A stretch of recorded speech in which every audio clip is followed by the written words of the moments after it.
இதுதான் ரெட்டவால் குருவி. நாங்கள் வந்து கரைச்சான்னு சொல்லுவோம். இதோட அம்மா அப்பா 2 பேருமே இங்கேயே தான் இருப்பாங்க. இன்றைக்கி வந்து இந்த குருவி கீழே விழுந்துருச்சு போல் குஞ்சு. இது வந்து குருவி குஞ்சு. எப்போயுமே அந்த பெரிய குருவி 2மே நம்ம வீட்டுக்கிட்டே தான் இருக்கும். வந்து நான் ஏதாச்சும் வேலை பார்த்தேன்னா வந்து பார்த்துட்டே இருக்குங்க. அதே மாதிரி ஏதாச்சும் இந்த மாட்டிலேருந்து பறக்கிற இதெல்லாம் பிடிச்சி சாப்பிட்டுட்டே இருக்கும். அப்புறம் அரிசி போட்டால் வந்து சாப்பிடும். இதெல்லாம் பண்ணோம். இன்றைக்கி வந்து சவுண்ட் அதிகமாக இருந்துச்சு. என்னடா சவுண்ட் பண்ணிக்கிட்டே இருக்குது அப்படின்னு பார்த்தேன். ஒரு மரத்துக்கு 2 கத்திகிட்டே இருந்துச்சு. ஆனால் வந்து இங்கே பக்கத்தில் தான் எங்கேனே முட்டை போட்டிருக்கு அப்படிங்கிறது மட்டும் தெரியும். சவுண்ட் போடாட்டி நான் கூட பாம்பு எதுவும் வந்துருச்சோ அது குருவி இல்லாட்டி முட்டையை பிடிக்கிறதுக்கு அப்படின்னு பக்கத்தில் வந்து பார்த்தா அந்த குஞ்சு கீழே விழுந்துருச்சு போல்.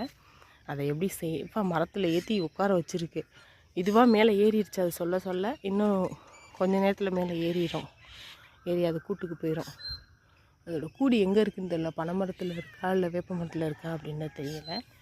நம்ம எடுத்து வைக்க முடியாது. ஏன்னா என்னதான் நம்ம பழக்கப்பட்டவங்களாக இருந்தாலும் பறவைகள் வந்து அதோட பிள்ளைங்களோட சேஃப்டிக்காக நம்மளை வந்து தாக்கத்தான் வரும். ஆனால் இதுகளுக்கு வந்து எங்களுக்கு தெரியும் நல்லாவே. 2-3 மாதத்துக்கு மேலே எங்ககிட்ட வந்து நல்லா பழகிடுச்சு அவங்க அம்மாவும் அவங்க அப்பாவும். அதனால தான் இப்போ வந்து குஞ்சை தொட விடுது. இல்லைன்னா நேரம் நம்ம தலையிலேயே பறந்து வந்து கொத்தி இருக்கும். நான் உட்காந்துருக்கு பாருங்கள் அதோட அம்மா அப்பா. நான் பால் பீச்சை வந்தாலும் அந்த கல்லையே தான் உட்காந்துருக்கோம். போகாது. பயப்படாமல் உட்காந்துருக்கோம். எனக்கெல்லாம் வர்ற ஏதாச்சும் பூச்சி இதுகளை பிடிச்சி சாப்பிட்டுட்டு சாப்பாடு கலெக்ட் பண்ணிக்கிட்டு இருக்காங்க. இயற்கையை ரசித்து வாழ்கிறது அது ஒரு சுகம்தான்.